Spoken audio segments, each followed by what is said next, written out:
هقلبها شويه زي بتاعت الشام. انا جبت بطاطا وغسلتها غسله كويسه. هنضيفها في الفرن.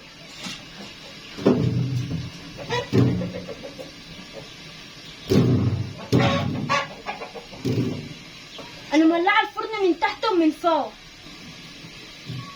بسم الله ما شاء الله. هقفل عليها لغايه ما تستوي. ما تنسونيش في متابعه.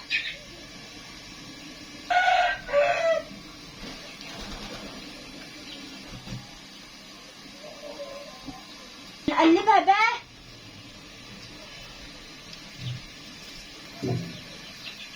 بحبكم في الله. بشكر كل اخ واخت بيتابعوني.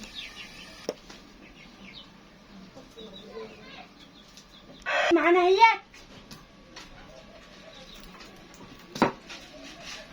استوت اهيت. بسم الله ما شاء الله. بطاطا هي عامله زي بتاعت الشارع.